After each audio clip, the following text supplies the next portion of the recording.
There's one part of your tackle box that causes more chaos and wastes more money than any other: soft plastics. If your boat looks like an exploded tackle store, you're not alone. In this video, part of my tackle simplification series, I'm showing you the handful of proven baits that replace all this chaos, so you can stop guessing and start catching. So this is my second video in my series of simplifying your bass tackle. In the first one, I dove into the 7 baits that I use 90% of the time. To accomplish that, I need soft plastics that are versatile, that fit those that I have confidence in. So these are the handful of soft plastics that I use 90% of the time. To me, soft plastics are the most important to get organized just because there's so many colors, so many shapes, so many brands. You can really, they're hard to, hard baits you can keep in a tackle box organized. These come in packs and they're loose, they don't mix well together. It's easy to just get a total mess in your boat. You can't find what you need. You run out of the color or the shape that you need. You have 100 things you don't need just taking up space. This is the one that really helps to get organized. So I think you'll notice a pretty common theme. I want 2 things out of these baits. 1, supreme confidence in them, know that they work. And then secondly, I want stuff that's versatile. If I can use it on a Texas rig, on the back of a bladed jig, on the back of a swim jig, the more things I can use it for, that cuts down other things that I need. It gives me that versatility, so I always have the right trailer without carrying too many. All right, so the first one on the list, definitely confidence in it and definitely versatility. It's the Maxent Creature Hawg. I use this thing for so much stuff. Texas rig and the beaver style baits always work, but the flat side of it, I can skip this so well. I use this as one of my top trailers on jigs, southern style swim jigs where I'm gonna shake it on the top, and then with bladed jigs as well. This thing, the wide side, it comes through cover well. The tails just kick like crazy, and I can skip it well. I use this thing a lot. The big thing about Maxent is they promote this stuff on the fact that PowerBait has flavor in it, but Maxent puts the most scent out. The thing is, they actually hold water, so it makes them heavier. You still get a slow fall out of it, but the bait's just denser. So it's a heavier bait, so I can use, say, if I'm pitching with an 1/8 ounce weight on a Texas rig, if I had it on a bladed jig or something, or a light, like a 1/4 ounce swim jig, I can just launch this out there farther. And then it's dense, so it falls slowly, but then when it encounters something, that extra weight, it kind of pulls it down. So it hunts the center of cover a little better. Then in terms of color, you can see this is a green one. Green pumpkins, watermelons. I'll mix in a black or something every once in a while, but if you have some shade of green, you're good. And just a little housekeeping quick, I'll put links to all these in the description below. Even links to, if you're pre-spawn like me, that t-shirt's down there and hoodies. But I don't want this to come across too much as a hard sales pitch. Obviously, these baits I'm going to show you, I'm sponsored by Berkley. I've been using the baits for years and years now, so I have supreme confidence in them. There are other baits that work well too, and the biggest thing you'll notice in my voice, in my experience, I have confidence in these. The biggest thing for you is find stuff that you have confidence in. There's plenty of other baits that work great too. I'm pretty partial to these, but confidence, make sure it's something you believe in. Otherwise, don't put it in your boat. All right, the second one, you're going to see a lot of Maxent today, but the Maxent, the Berkley Maxent General. This is the Senko style, the soft plastic stick bait, classic shape, works weightless, Texas rig, wacky rig is awesome. I think John Cox has made $87 million on this bait alone. I like the 6-inch size a lot, the bigger one. I know John, I kind of got that from him. A lot of guys use the 5-inch. Keith Poche just won again recently on that 5-inch on a little shaky head that he makes. Now, like I said, I use this a lot on a wacky and a weightless Texas rig, but the thing I really like it for is a light Texas rig. I'll use anywhere from sometimes up to 3/8, but usually like a 1/4 and an 1/8. The Maxent, again, it's just heavy and dense. So I pitch in and I can put this onto the top of little mats and kind of jiggle it there. And it's so dense that if it finds its way through a little hole, normally you have to punch a heavier weight. I actually got a top 10 on Champlain a few years ago going behind guys, and everybody else was punching 1/2 ounce up to 1.5 ounce weights, punch it in there, flop it in. Well, I would take an 1/8 ounce, literally with the General, put that on there. This is streamlined, and then with that 1/8 ounce weight, you can make it kind of just slither through there. You shake it a little bit, it'll go through. Also, like 3/8, a lot of times guys punch grass with heavier stuff. I like a 3/8. I've done really well at Sam Rayburn before, got a top 10 down there. Just pitching this with a 3/8 ounce going through. The nice thing about the General too, it's for whatever reason, and when it falls, whether it's a Texas rig or wacky, it kind of kicks out. So it just kind of, it's doing the regular shake, and all of a sudden it just boom goes to the side. Same when it's Texas rig. So the General, that and the Creature Hawg, man, I probably throw those like 40 or 50% of the time alone. Those are my, when I'm flipping and stuff, and a lot of my trailers, those are my really, really favorite baits. Then colors, green, again, you can't go wrong with that. And then that was a June bug I have there. I do like that purple. It's kind of an ugly looking purple, but that June bug, even in clear water, I've done really well with it. And when it gets muddy, I definitely go that June bug, green or purple.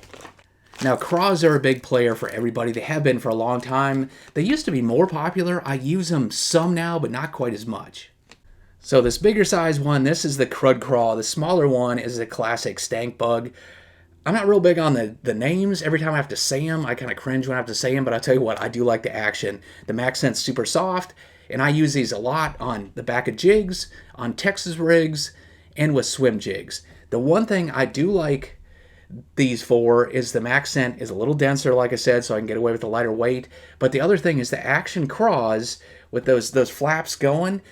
If I want to use a heavier weight or I want a slower fall still, I can pitch it with, say, like a 3/8 or a ½ ounce weight, pitch that in there, or go with a ½ ounce or 3/4 ounce jig. The big flapping Craws kind of slow the fall. So if I need extra weight to get through a mat or to make a better cast or something like that, I can use a bigger weight or a bigger jig, and I still get the slow fall because they have more action. Like I said, I used to use those a lot more. I use those less now, but I can't leave my boat not having at least a craw or two in it. And I will say the one other thing, I used to do it more. I do it less of it now. On the back of a bladed jig, your chatterbaits and slobber knockers, all that good stuff, when you have two arms back there, it keels the bait. What happens with the chatterbait, a lot of times you hit a stump or something and it wants to turn over, and then the hook, it snags. They're not great coming through wood. Now the Creature Hawg with that wide body, that comes through well, like pad stems and stuff. You get a little more action out of this with the wild flapping arms, and it keels it as well. So that thing's going to stay horizontal. So if you're using a bladed jig, it comes through cover just a little better. Yeah, and colors on these, I'll let you guess.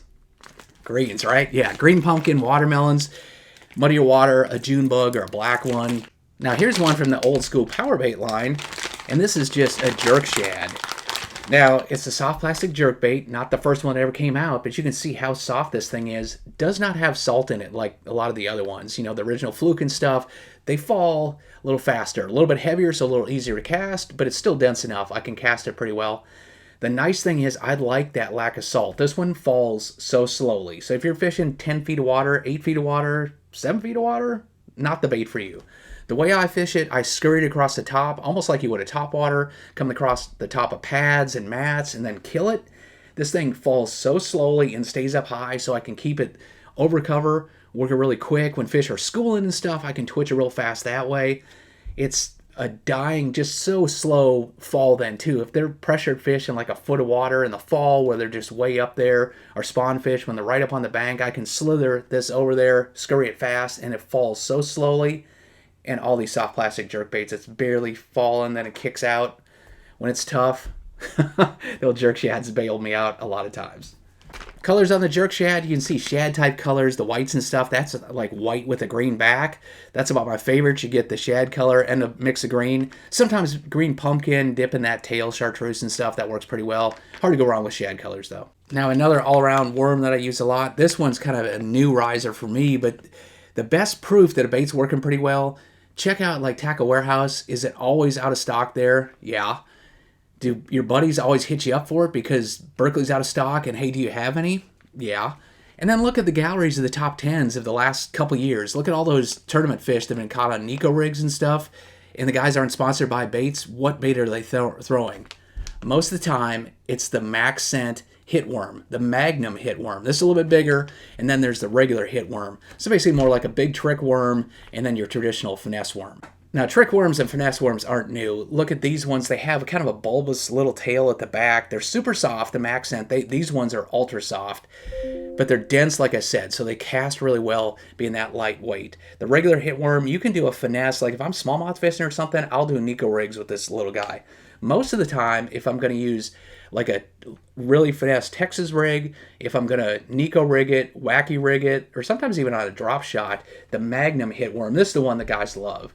This thing is so good on a Nico rig. Like I said, it casts out so well, and it has enough just density. You can whip it without a lot of weight and get that great slow fall, and you can see the tail. It's got that, whatever reason, that little bulbous tail. When you swim it, it's like this lightest little shimmy. So this one's definitely a keeper.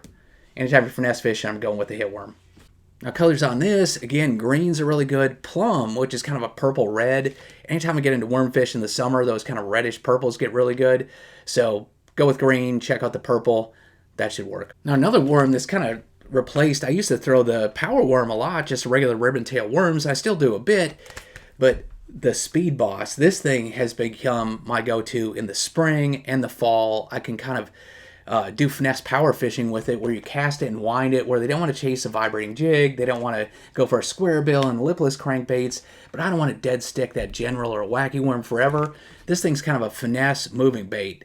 Now, they make it in 3 different sizes. I rarely use the 4-inch size, typically the 5 and 6, most of the time this big one. It's fatter, I can cast it longer, and just has that big thumping tail action there. I will Texas rig this sometimes and fish it like a traditional worm, and I've kind of started doing that and less of the old power worm, but then swimming it's what I really like to do. Colors, like green pumpkin, something with some flash and stuff, some flake in it, I like that. And then June bug, for whatever reason, even in clear water, has been a killer with this bait for me. All right, so we just have a couple more core trailers, then I'm going to get into stuff that I still have in the boat, but I'm getting ready to cut. And then something I've cut recently, and then some stuff that I have cut, but I'm thinking I probably need to bring back. All right, so the next couple of baits, they're trailers. I throw a lot of bladed jigs, a lot of swim jigs, so having trailer options is really important to me. And with the jig head minnow craze, you know, all the jig head minnow type minnows have really taken off.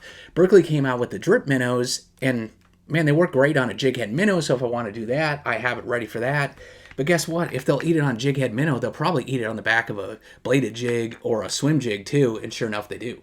Now, these are the big size. I use these more on a back of a bladed jig when I want a big profile, like in summer. These are the 5-inch size. They make them in 3, 4, and 5. The 4-inch is probably the best all around, and if I want something more finesse, I'll go with that 3. But they make it in the drip minnow, which has just kind of a bulbous tail, kind of like that hitworm has. And then they have the drip swimmer, which has a tiny little boot tail. And it's funny, you would think, man, that thing doesn't move any water, doesn't do anything. The thing is, you can reel it so slowly, like ungodly slowly, and that thing still kicks. And I'll tell you what, this spring on a swim jig, the 4-inch size, that was my hammer. That thing, I could reel it so slowly, just creep it along with a 3/8 ounce swim jig and just drag it to, or feather it over the grass and drop into holes, and that small little tail kicking, I mean, they would go nuts for it.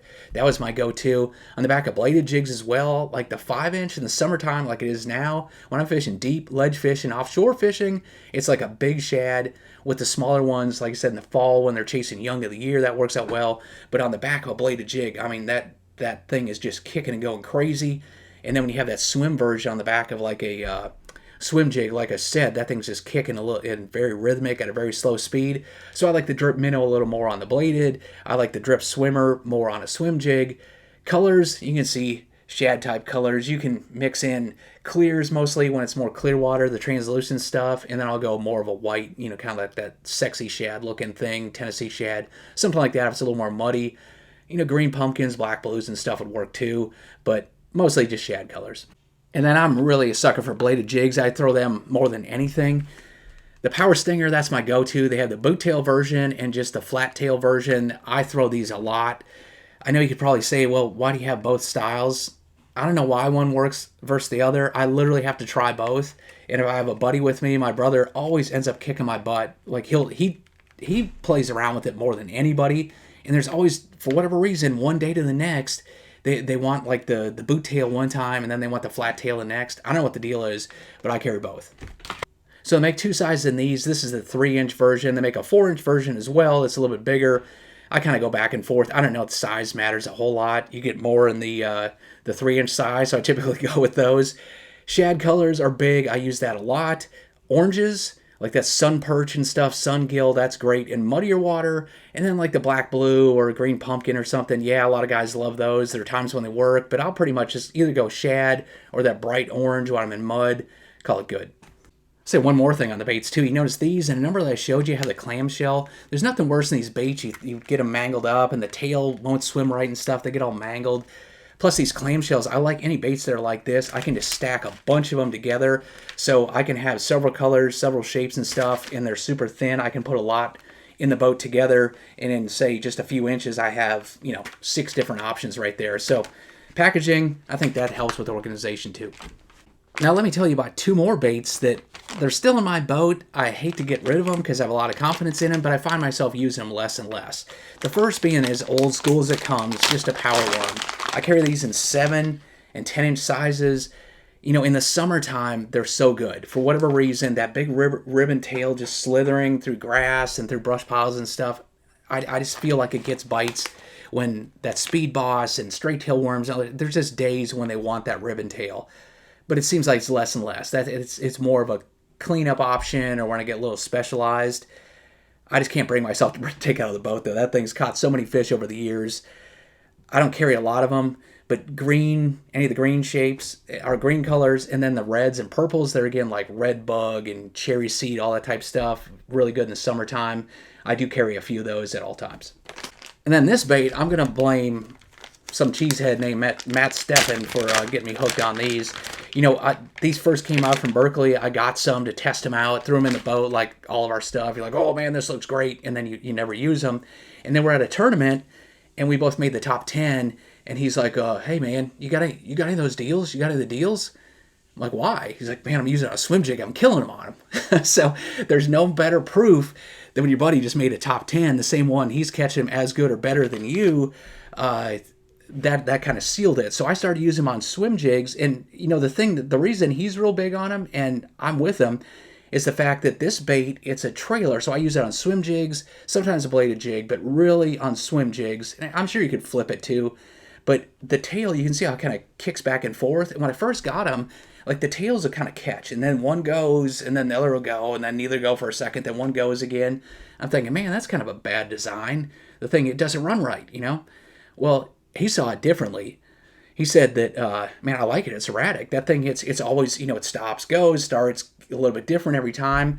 And sure enough, on a swim jig, they make it in 2 different sizes. I like the bigger one a little better. I think he likes the smaller one, as I recall, a little better. But I don't know. This is hard to beat when I'm on the Mississippi River, Red River, something like that, and I'm swim jigging out in the Potomac. I do like the deal. Colors on this guy, green pumpkin, any of the greens are great. And then the shad colors like this one, this is kind of a green pumpkin shad. So that's a great combo. It's kind of in between.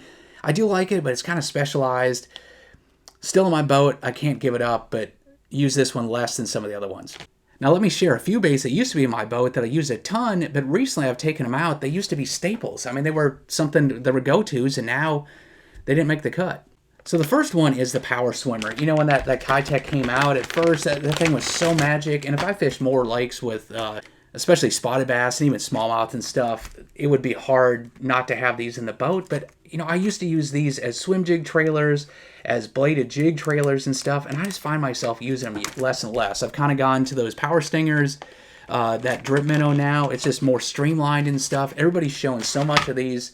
I mean, it's a great swimming action, just on a jig head, fishing in open water. But that's kind of gotten specialized now. The jig head minnows coming out. I don't know, they still work, but they've gone to the bench for me. All right, now this bait, this is kind of like sacrilege, taking it out of the boat. But, I just found myself using it less and less. This is the Berkley Power Hawg, the brush hog, similar baits. I probably had my butt kicked by co-anglers fishing this behind me more than all other baits combined. I mean, this thing is a hammer. I used to flip this all the time, put it in the back of a jig, back when we threw Carolina rigs all the time. The baby size was a hammer. I don't know. I just found myself using it less and less. Maybe now that everybody is, maybe it's coming on again. Maybe I need to add it back. I don't know. Leave me a comment if I'm totally missing the boat. But, man, this was the go-to bait for 10 years. And now I just it's the way trends go in fishing, you just stop fishing and go on to something else. And then the last one in this group, I don't even have one to show you because I ran out of my last one and I didn't go ahead and order it because I was using it less and less, but it's the Berkley Pit Boss. It's the old beaver style bait, but it has, and I'll put up a picture here, it has two, action appendages. So it's that cross between the action craw plus the beaver. Two of the tails stay put, but the outside ones flap. It's great to put on the back of a jig. You can put out a swim jig. You can flip it. I mean, that thing is versatile. So I always use it a bunch, but then when that creature hog came out, I found myself using that more, and I kind of got out of the rotation. I keep on thinking maybe I'm crazy on this. Guys are still winning with that bait. It's so versatile. I need to get more and add it in. I think that's something that's going back in the boat. But there again, I'm trying to simplify. And every time I switch between baits, it's less time that I could be doing something else. But that one, torn on that one as well. So like a little feedback on that. Am I missing the boat? And then finally, one bait that I don't carry, but I used to carry it. All of us used to carry it. Denny Brower made it so popular. He was just a hammer with it. And that's a tube. I still have the Maxent tubes for when I'm going north and smallmouth fishing. That used to be a big deal in smallmouth, but those kind of went away. In smallmouth too, guys have gone onto the drop shot and everything else. But back in the day, in the 80s and 90s, a tube, the jig used to be the big deal, and salt craws and stuff, but the tube took over.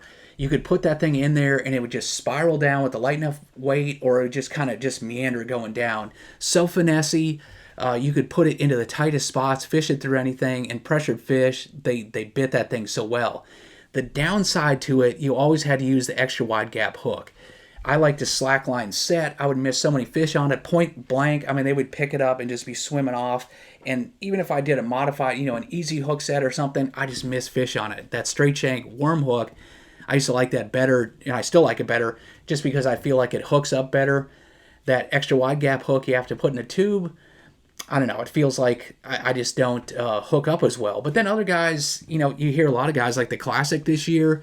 I know Hunter did really well with it. A lot of guys, it's been their secret weapon over the last few years. I feel like that's something that needs to go back in the boat. So got to decide on the Pit Boss if I'm ordering those. But I'm definitely later today ordering some of the tubes and going to sample those back in, going to try those out. So those are the basic plastics that I use 90% of the time. Part of my simplification series. Check out the playlist. I'll walk you through each of the techniques, what the baits are that I use, how I use them in great detail, help you simplify, catch more fish.